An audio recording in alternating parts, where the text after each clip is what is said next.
जय हिंद और हमारे सभी रिस्पेक्टेड एक्स सर्विसमैन, हमारी बहादुर वीर नारियों और उनके परिवारों को बहुत बहुत वार्म वेलकम।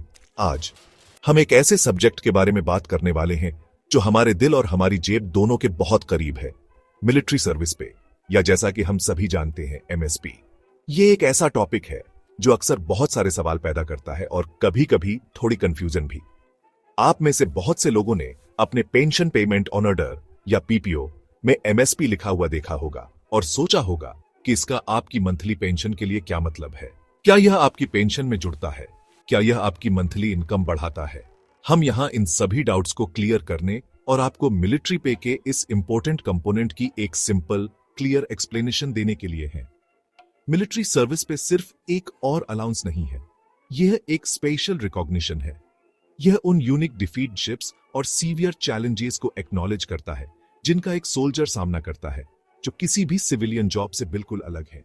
सियाचिन जैसे हाई एल्टीट्यूड एरियाज में डिफिकल्ट पोस्टिंग, नॉर्थ ईस्ट के घने जंगल या राजस्थान के झुलसा देने वाले डेजर्ट्स के बारे में सोचिए। लाइफ के लिए कांस्टेंट रिस्क, फैमिली से लॉन्ग सेपरेशन और स्ट्रिक्ट डिसिप्लिन्ड लाइफस्टाइल जो 24 घंटे 7 दिन मांगी जाती है, उन पर विचार करें।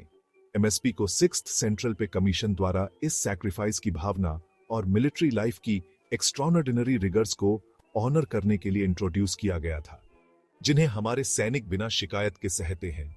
तो ये एमएसपी आखिर है क्या? ये एक फिक्स्ड अमाउंट है जो सभी सर्विंग पर्सनल की बेसिक पे में जोड़ा जाता है, एक सिपाही से लेकर एक ब्रिगेडियर तक। जब आप सर्विस में होते हैं तो यह आपकी पे का एक फंडामेंटल पार्ट होता है।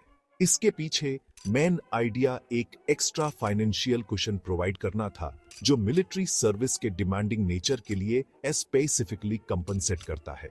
यह एक सोल्जर की पे को एक सिविलियन एम्प्लॉय की पे से अलग करता है। यह क्लियर करता है कि नेशन हमारे आर्म्ड फोर्सेस के यूनिक और डिफिकल्ट जॉब को वैल्यू करता है। यह रिकॉग्निशन सिर्फ सिंबलिक नहीं है, इसका आपकी सैलरी पर एक रियल इंपैक्ट होता है, जो आपको हर महीने यूनिफॉर्म पहनते समय मिलती है, जिससे आपकी ओवरऑल अर्निंग्स और फाइनेंशियल स्टेबिलिटी बढ़ती है। हालांकि एमएसपी की कहानी थोड़ी अलग हो जाती है जब हम पेंशन की बात करते हैं। पेंशन भोगियों के लिए एमएसपी की भूमिका उतनी सीधी नहीं है जितनी सर्विंग सोल्जर्स के लिए है। जबकि यह आपकी लास्ट ड्रॉन पे का एक क्रूशियल पार्ट है, यह रिटायर होने के बाद आपकी मंथली पेंशन अमाउंट में सीधे नहीं जुड़ता है। यह कई वेटरन्स के लिए कंफ्यूजन का सेंट्रल पॉइंट है। वे अपने पीपीओ डॉक्यूमेंट्स में एमएसपी का मेंशन देखते हैं और नेचुरली मान लेते हैं कि यह उनके पेंशन कैलकुलेशन का पार्ट होना चाहिए। अगले सेक्शंस में हम यह बताएंगे कि आपके पीपीओ में एमएसपी कैसे दिखाया जाता है और क्यों इसके इंपॉर्टेंस के बावजूद यह करंट रूल्स के तहत पेंशन भोगियों के लिए डायरेक्ट मंथली पेमेंट में ट्रांसलेट नहीं होता है। आइए अपने पेंशन पेमेंट ऑन ऑर्डर या पीपीओ को करीब से देखें। यह डॉक्यूमेंट किसी भी पेंशनर के लिए सबसे important piece on of paper है, क्योंकि इसमें आपकी पेंशन की सभी डिटेल्स होती है। चाहे आप कई साल पहले रिटायर हुए हों या हाल ही में रिटायर हुए हों, आपको अपने पीपीओ में अलग अलग कॉलम्स और फिगर्स मिलेंगे। उन लोगों के लिए जो 6th पे कमीशन लागू होने के बाद रिटायर हुए हैं, यानी 2006 के बाद, आपको मिलिट्री सर्विस पे का एक स्पेसिफिक मेंशन दिखाई देगा।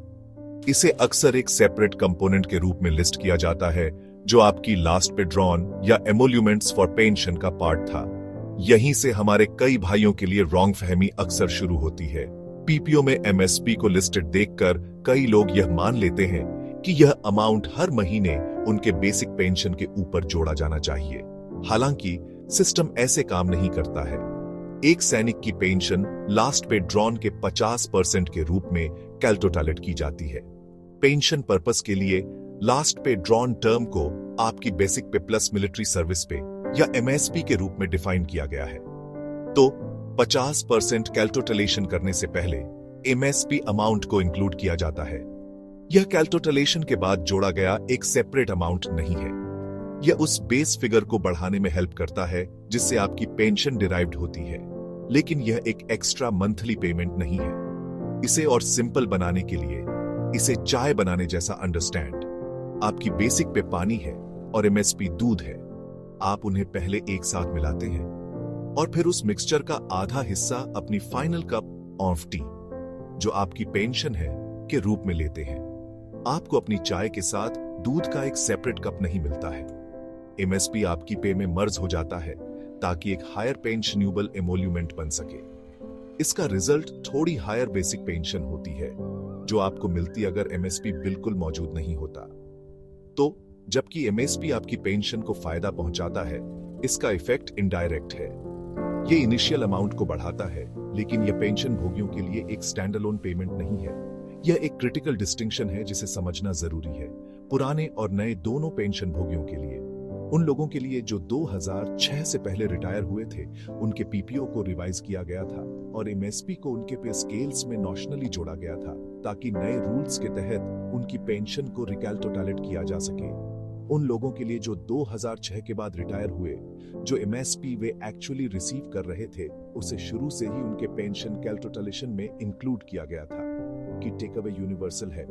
एमएसपी आपकी पेंशन की रेसिपी में एक वाइटल इंग्रेडिएंट है, लेकिन यह आपकी मंथली प्लेट पर एक सेपरेट डिश के रूप में सर्व नहीं किया जाता है। यह मेन कोर्स का ही पार्ट है जिसे पूरे मील को बेहतर बनाने के लिए ब्लेंड किया गया है। डिफरेंस को सही से समझने के लिए आइए कुछ एग्जाम्पल्स देखें। एक हवलदार की कल्पना करें जो 2006 से पहले रिटायर हुआ था। मान लीजिए 2005 में उसका पेंशन पेमेंट ऑन ऑर्डर या पीपीओ एक हवलदार से बहुत अलग दिखेगा जो 2010 में रिटायर हुआ था। प्री 2006 पीपीओ उसकी पेंशन कैलकुलेशन को केवल उसकी लास्ट ड्रॉन बेसिक पे के आधार पर दिखाएगा। उदाहरण के लिए, अगर उसकी लास्ट बेसिक पे 8,000 रुपए थी तो उसकी पेंशन का 50% कैलकुलेट किया जाएगा, जो 4,000 रुपए प्रति माह है। उसके ओरिजिनल पीपीओ में कहीं भी मिलिट्री सर्विस पे का कोई मेंशन नहीं होगा, क्योंकि उस समय एमएसपी का कॉन्सेप्ट मौजूद नहीं था। अब उस हवलदार पर विचार करें जो 2010 में रिटायर हुआ था। सिक्स्थ पे कमीशन की रिकमेंडेशंस आफ्टर इंप्लीमेंटेशन उसका पीपीओ एक अलग कहानी बताएगा। ये उसकी पेंशन के लिए लास्ट ड्रॉन एमोल्यूमेंट्स को दो कंपोनेंट्स के योग के रूप में दिखाएगा, उसकी बेसिक पे और उसकी मिलिट्री सर्विस पे। मान लीजिए उसकी बेसिक पे 15,000 रुपए थी। इसमें उसके रैंक के लिए एमएसपी, जो उस समय एक जूनियर कमीशन ऑफिसर के लिए 4,200 रुपए था, जोड़ा जाएगा। तो उसके टोटल पेंशनेबल एमोल्यूमेंट्स 15,000 प्लस 4,200 होंगे, जो 19,200 रुपए है। उसकी पेंशन फिर इस कंबाइंड अमाउंट के 50% के रूप में कैलकुलेट की जाएगी, जो 9,600 रुपए के बराबर है। जब प्री 2006 रिटायरियों की पेंशन को रिवाइज किया गया तो उन्हें कुछ इक्वलता लाने के लिए पेपर्स पर इसी तरह की कैलकुलेशन की गई। सरकार ने नए पे स्केल्स बनाए और पुराने पेंशन भोगियों को नॉशनली उनमें फिट किया।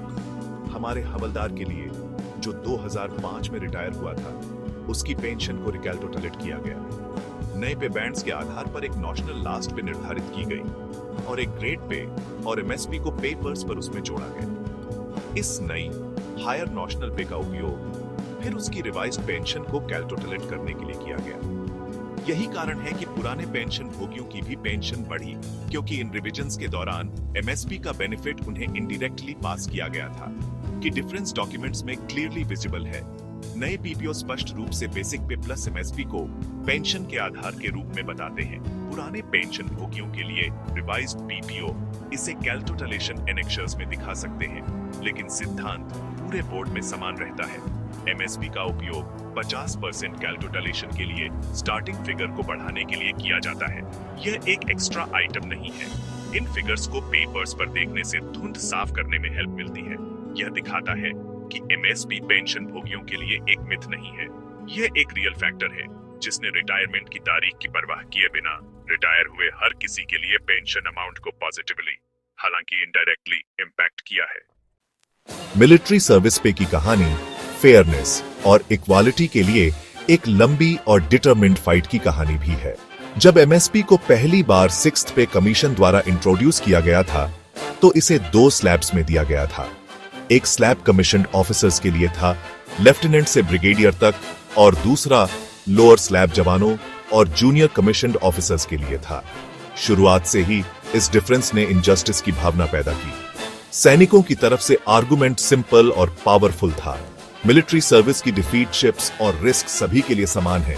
एक बुलेट एक ऑफिसर और एक जवान के बीच डिस्क्रिमिनेशन नहीं करती।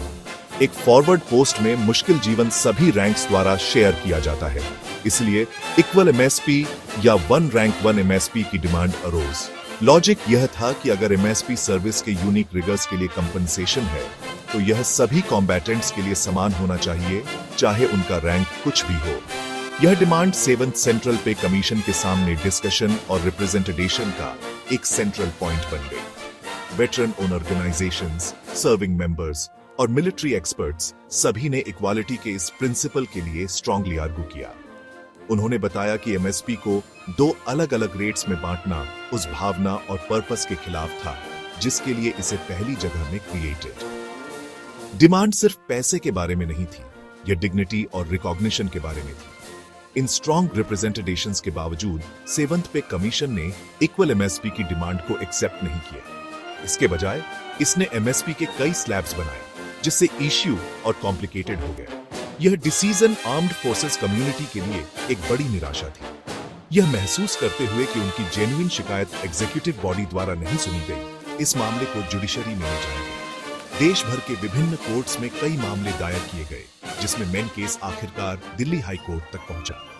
आशा थी कि कोर्ट इक्वल एमएसपी की डिमांड के पीछे के क्लियर लॉजिक को देखेगा और सरकार को इसे लागू करने का निर्देश देगा। कोर्ट्स के माध्यम से यात्रा लंबी और कठिन थी, जो याचिकाकर्ताओं के गहरे विश्वास को दर्शाती थी। दिल्ली हाई कोर्ट ने एक लैंडमार्क जजमेंट में सैनिकों के रूल्ड इन फेवर। इसने एग्री व्यक्त की कि एमएसपी देने का आधार सभी सैन्य कर्मियों द्वारा सामना की जाने वाली सामान्य डिफिकल्टी थी और विभिन्न स्लैब्स में वर्गीकरण भेदभावपूर्ण था। कोर्ट ने सरकार को सभी रैंकों के लिए समान एमएसपी लागू करने का निर्देश दिया। यह पूरी सैन्य बिरादरी के लिए एक बड़ी जीत और उत्सव का क्षण था। ऐसा लगा जैसे न्याय आखिरकार मिल गया है और सालों की लड़ाई का फल मिल गया है। हालांकि यात्रा अभी खत्म नहीं हुई थी। दिल्ली हाई कोर्ट में जीत एक सिग्निफिकेंट माइलस्टोन थी, लेकिन सरकार ने इस डिसीजन को चैलेंज करने का फैसला किया। यह मामला देश की सबसे बड़ी अदालत सुप्रीम कोर्ट ऑफ इंडिया में अपील किया गया। एक्स सर्विसमैन का पूरा समुदाय सांस रोककर देख रहा था। यह उम्मीद कर रहा था कि सुप्रीम कोर्ट हाई कोर्ट द्वारा लिए गए प्रिंसिपल स्टैंड को अपहोल्ड। लीगल बैटल जारी रही, जिसमें दोनों पक्षों से स्ट्रॉन्ग आर्ग्यूमेंट्स प्रेजेंट किए गए। सरकार का स्टैंड यह था कि पे, अलाउंसेस और पेंशन एग्जीक्यूटिव पॉलिसी के मामले हैं, जो पे कमीशन जैसे एक्सपर्ट बॉडीज द्वारा निर्धारित किए जाते हैं और कोर्ट्स को इन कॉम्प्लेक्स फाइनेंशियल मैटर्स में इंटरफेयर नहीं करना चाहिए। केस सुनने के बाद सुप्रीम कोर्ट ने अपना जजमेंट सुनाया।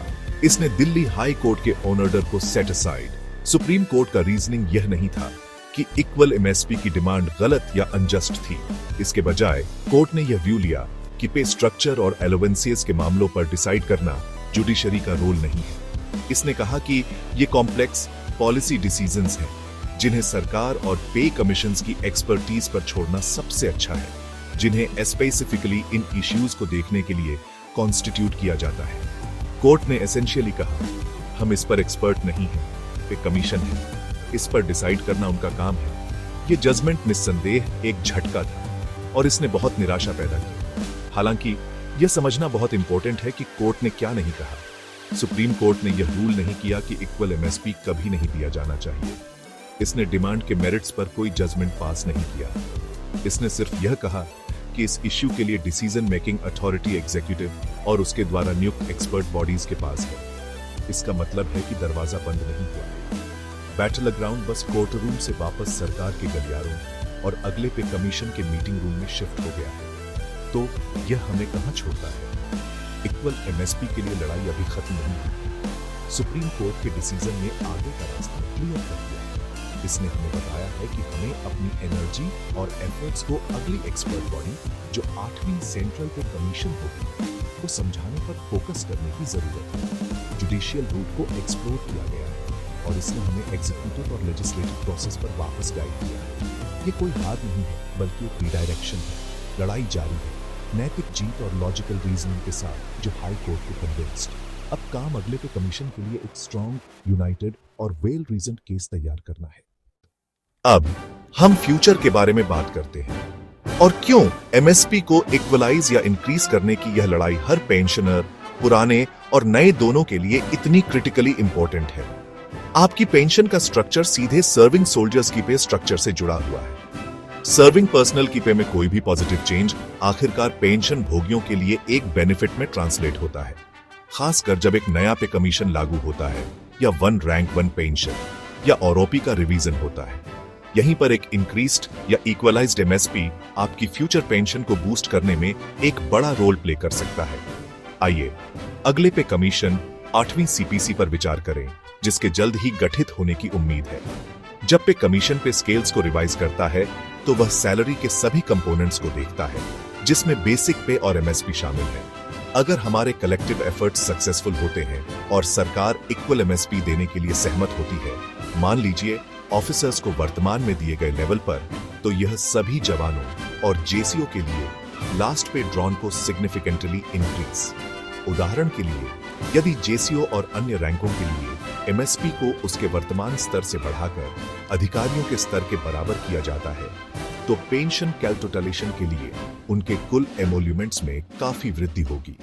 यह वृद्धि केवल चेंज के बाद रिटायर होने वाले सैनिकों को ही लाभ नहीं पहुंचाएगी, यह सभी पिछले रिटायरियों की पेंशन को रिवाइज करने के लिए एक नया बेंचमार्क बन जाता है। आरओपी स्कीम के तहत पेंशन को समय समय पर फिर से फिक्स किया जाना चाहिए, ताकि यह सुनिश्चित हो सके कि पिछले रिटायरियों को नॉट लेफ्ट बिहाइंड। अगले रिवीजन और आरओपी 4 के लिए बेस ईयर शायद 8वीं पे कमीशन की रिकमेंडेशंस लागू होने के बाद होगा। अगर हम 8वीं सीपीसी द्वारा इक्वल एमएसपी को एक्सेप्ट कराने में सफल होते हैं, तो नए बेस ईयर में रिटायर होने वाले सैनिक सिग्निफिकेंटली हायर पेंशन के साथ रिटायर होंगे। यह ऑटोमेटिकली सभी पिछले रिटायरियों की पेंशन को उस नए हायर लेवल तक बढ़ा देगा, जिससे अगले आरओपी रिवीजन, जो आरओपी 4 होगा, के माध्यम से पूरे एक्स सर्विसमैन समुदाय के लिए एक बड़ा पॉजिटिव इंपैक्ट पैदा होगा। यह एमएसपी इश्यू का लॉन्ग टर्म स्ट्रैटेजिक इंपॉर्टेंस है। यह सिर्फ सर्विंग सोल्जर्स के लिए कुछ हजार रुपए के बारे में नहीं है, यह आने वाली पीढ़ियों के लिए, जेसीओ और जवानों के लिए पूरे पेंशन स्ट्रक्चर को फंडामेंटली उठाने के बारे में है। हर बार जब एक पे कमीशन बैठता है, तो वह पिछले वाले द्वारा रखी गई फाउंडेशन पर निर्माण करता है। अब एमएसपी स्ट्रक्चर को ठीक करके हम अपने लिए और हमारे बाद रिटायर होने वाले सभी सैनिकों के लिए एक मजबूत और अधिक सम्मानजनक वित्तीय भविष्य सुनिश्चित कर रहे हैं। यह सैन्य वेटरन समुदाय की लॉन्ग टर्म फाइनेंशियल सिक्योरिटी और डिग्निटी में एक इन्वेस्टमेंट है। आइए इसे एक सिंपल हाइपोथेटिकल कैलकुलेशन के साथ और अधिक कंक्रीट बनाएं। यह सिर्फ एक उदाहरण है जो हमें पोटेंशियल फाइनेंशियल इंपैक्ट को समझने में मदद करेगा। कृपया याद रखें कि ये आधिकारिक आंकड़े नहीं हैं, बल्कि केवल चित्रण के उद्देश्य से उपयोग किए जाते हैं। मान लीजिए कि एक जेसीओ के लिए वर्तमान एमएसपी प्रति माह 5,200 रुपये है और एक कमीशन्ड ऑफिसर के लिए एमएसपी प्रति माह 15,500 रुपये है। इक्वल एमएसपी की डिमांड यह तर्क देती है कि जेसीओ को भी 15,500 रुपये मिलने चाहिए, क्योंकि डिफिकल्टाई और जोखिम समान है। यह केवल एमएसपी कंपोनेंट में प्रति माह 10,300 रुपये का अंतर है। अब कल्पना कीजिए कि एक नायब सूबेदार रिटायर होने वाला है। मान लीजिए उसका बेसिक पे 50,000 रुपये है। वर्तमान सिस्टम के तहत उसके पेंशनेबल एमोल्यूमेंट्स उसकी बेसिक पे प्लस उसका एमएसपी होगा, तो यह 50,000 प्लस 5,200 होगा, जो कुल 55,200 होता है। उसकी पेंशन इस राशि के 50% के रूप में कैलकुलेट की जाएगी, जो प्रति माह 27,600 रुपये आती है। यह उसकी बेसिक पेंशन है, जिस पर डियरनेस रिलीफ कैलकुलेट किया जाएगा। अब कल्पना करें कि इक्वल एमएसपी के लिए हमारी लड़ाई सफल होती है और 8वीं पे कमीशन यह सिफारिश करती है कि सभी रैंकों को 15,500 का हायर एमएसपी मिलना चाहिए। आइए देखें कि यह उसी नायब सूबेदार के लिए पेंशन को कैसे बदलता है। उसका बेसिक पे 50,000 ही रहता है, लेकिन अब उसका एमएसपी 15,500 है। उसके कुल पेंशनेबल एमोल्यूमेंट्स 50,000 प्लस 15,500 होंगे, जो 65,500 है। अब उसकी पेंशन इस नए हायर अमाउंट के 50% के रूप में कैलकुलेट की जाएगी। यह प्रति माह 32,750 रुपये आता है। अंतर देखें, सिर्फ एमएसपी को बराबर करके उसकी बेसिक पेंशन 27,600 से बढ़कर 32,750 हो गई है। यह हर महीने 5,150 की सीधी वृद्धि है। और याद रखें, डियरनेस रिलीफ इस हायर बेसिक पेंशन पर कैलटोटैलेट किया जाता है, तो उसकी टेक होम पेंशन में एक्चुअल वृद्धि और भी अधिक होगी। अब इस प्रभाव को औरोपी रिवीजन के माध्यम से लाखों जेसीओ और जवान पेंशन भोगियों में मल्टीप्लाई, पूरे एक्स सर्विसमैन समुदाय को कुल वित्तीय लाभ बहुत बड़ा होगा। यह साधारण कैलकुलेशन दिखाता है कि इक्वल एमएसपी का मुद्दा एक छोटी सी शिकायत नहीं है, बल्कि हमारी भविष्य की वित्तीय भलाई की एक प्रमुख कुंजी है। तो इस मिशन में अगले ठोस कदम क्या है? आगे का रास्ता साफ है और क्षितिज पर दो प्रमुख मील के पत्थर हैं। 8वें केंद्रीय वेतन आयोग का गठन और वन रैंक वन पेंशन का अगला संशोधन, जिसे हम औरोपी 4 कह सकते हैं। ये वे मंच हैं जहां हमें नए जोश और एकता के साथ समान एमएसपी के लिए अपना मामला पेश करने की आवश्यकता है। सुप्रीम कोर्ट ने पहले ही संकेत दे दिया है कि वेतन आयोग इस मांग की जांच करने के लिए सही विशेषज्ञ निकाय है। इसलिए जब समय आएगा तो हमें इसके साथ प्रभावी ढंग से जुड़ने के लिए पूरी तरह से तैयार रहना चाहिए। पहला कदम एक व्यापक और वेल रिसर्च्ड प्रपोजल तैयार करना है। यह हमारे पूर्व सैनिक संगठनों और प्रतिनिधि निकायों का काम है। उन्हें सभी डेटा, औचित्य, ऐतिहासिक संदर्भ और तार्किक आर्गुमेंटों को एक शक्तिशाली दस्तावेज में संकलित करना शुरू करना होगा। यह दस्तावेज सिर्फ भावना पर बेसिसित नहीं होना चाहिए, बल्कि ठोस तथ्यों पर बेसिसित होना चाहिए। इसे स्पष्ट रूप से यह बताना चाहिए कि एमएसपी डिफिकल्टी के लिए मुआवजा क्यों है, वह डिफिकल्टी सभी रैंकों के लिए सामान्य क्यों है और वर्तमान इक्वलता अनुचित क्यों है। हमें दिल्ली उच्च जस्टिसालय के अनुकूल फैसले से तर्क को अपने तर्क का एक मजबूत स्तंभ के रूप में उपयोग करना चाहिए। दूसरी बड़ी घटना अगले औरोपी संशोधन होगी। औरोपी योजना यह वादा करती है कि पेंशन को समय समय पर फिर से तय किया जाएगा, ताकि यह सुनिश्चित हो सके कि पिछले सर्विस निवृत्त लोग नॉट लेफ्ट बिहाइंड। अगले संशोधन औरोपी 4 के लिए आधार वर्ष संभवतः 8वें वेतन आयोग की रिकमेंडों को लागू करने के बाद होगा। यदि हम 8वें सीपीसी द्वारा समान एमएसपी को स्वीकार कराने में सफल होते हैं, तो नए आधार वर्ष में सर्विस निवृत्त होने वाले सैनिक काफी अधिक पेंशन के साथ सर्विस निवृत्त होंगे। यह स्वचालित रूप से सभी पिछले सर्विस निवृत्त लोगों की पेंशन को उस नए उच्च स्तर तक बढ़ा देगा, जिससे पूरे बोर्ड में एक बड़ा पॉजिटिव इम्पैक्ट पैदा होगा। इसलिए हमारा ध्यान 8वें वेतन आयोग पर केंद्रित होना चाहिए। यह हमारे लक्ष्य को प्राप्त करने का प्रवेश द्वार है। हमारे औरोपी 4 संशोधन की सक्सेसफुलता सीधे इस बात पर निर्भर करती है कि हम 8वें सीपीसी में क्या हासिल कर सकते हैं। यह कोई अल्पकालिक लड़ाई नहीं है। इसके लिए धैर्य, रणनीतिक योजना और सभी रैंकों के बीच अटूट एकता की आवश्यकता है। हमें अतीत की निराशा से आगे बढ़ना होगा और कार्रवाई की एक स्पष्ट योजना के साथ भविष्य की ओर देखना होगा। 8वें वेतन आयोग और औरोपी 4 के लिए ग्राउंड वर्क आज ही शुरू करने की जरूरत है, कल नहीं। इस लंबी और इंपॉर्टेंट जर्नी में आप में से हर एक की एक भूमिका है। हमारे कॉज की स्ट्रेंथ कुछ लीडर्स से नहीं आती, बल्कि लाखों एक्स सर्विसमैन और उनके परिवारों की यूनाइटेड आवाज से आती है। आपका सपोर्ट, अवेयरनेस और पार्टिसिपेशन वह फ्यूल है जो इस मूवमेंट को ड्राइव फॉरवर्ड। सबसे पहली और सबसे इंपॉर्टेंट बात जो आप कर सकते हैं वह है स्टे इन्फॉर्म्ड। आर्टिकल्स पढ़ें, इस तरह के वीडियो देखें और एमएसपी के इश्यू को क्लियरली अंडरस्टैंड।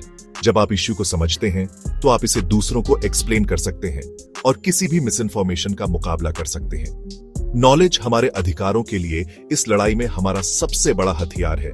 दूसरा, उन क्रेडिबल वेटरन ऑर्गेनाइजेशंस को अपना सपोर्ट दें जो इस इश्यू पर अथक प्रयास कर रहे हैं, चाहे वह मेंबर बनकर, मीटिंग्स में शामिल होकर या बस उनके मैसेज को फैलाने में हेल्प करके हो। आपका एसोसिएशन उन्हें स्ट्रेंथ देता है। जब ये ऑर्गेनाइजेशन सरकार या पे कमीशन के पास जाते हैं तो वे आपका रिप्रेजेंटेशन करते हैं। उनकी मेंबरशिप जितनी बड़ी और यूनाइटेड होगी, उनकी आवाज उतनी ही गंभीरता से विल बी हर्ड। एकता हमारी सबसे बड़ी स्ट्रेंथ है। हमें एक समुदाय के रूप में एक साथ खड़े रहना चाहिए। रैंक, आर्म या सर्विस के डिफरेंसेस को एक तरफ रखकर इस कॉमन कॉज के लिए जो सभी को बेनिफिट्स, पॉजिटिव और कंस्ट्रक्टिव एडवोकेसी में भी एंगेज होना इंपॉर्टेंट है। सोशल मीडिया का उपयोग करें, एडिटर को लेटर लिखें और अपने लोकल पॉलिटिकल रिप्रेजेंटेटिव्स से बात करें। उन्हें शांत और रैशनल तरीके से इश्यू को एक्सप्लेन करें। हम डिसिप्लिन्ड सोल्जर्स हैं और हमारी एडवोकेसी को उस डिसिप्लिन को रिफ्लेक्ट करना चाहिए। हमारे आर्ग्यूमेंट्स लॉजिक, जस्टिस और फैक्ट्स पर बेसिस होने चाहिए, गुस्से या आक्रामकता पर नहीं। एक वेल रीजन्ड लेटर या एक रिस्पेक्टफुल बातचीत अक्सर एक लाउड प्रोटेस्ट से अधिक पावरफुल इंपैक्ट डाल सकती है। आइए हम अपने आर्ग्यूमेंट्स की पावर और अपने कंडक्ट की डिग्निटी से इस लड़ाई को विक्ट्री लें। आखिर में एक पॉजिटिव और होपफुल आउटलुक बनाए रखें। इन प्रक्रियाओं में take time, ups and downs होंगे, आशा के क्षण और निराशा के क्षण होंगे, लेकिन हमें अपने कॉज या अपनी कलेक्टिव स्ट्रेंथ पर कभी विश्वास नहीं खोना चाहिए। इक्वल एमएसपी की मांग जस्ट और राइटियस है। जस्टिस में देरी हो सकती है, लेकिन यदि हम लगातार और यूनाइटेड रहते हैं तो इसे विल नॉट बी डिनाइड। शौर्य, सेवा और रिजॉल्व की भावना को कीप अलाइव। आइए हम पूरे सैनिक और वेटरन समुदाय की डिग्निटी के लिए इसे एक सफल निष्कर्ष तक पहुंचाने का रिजॉल्व लें। जय हिंद।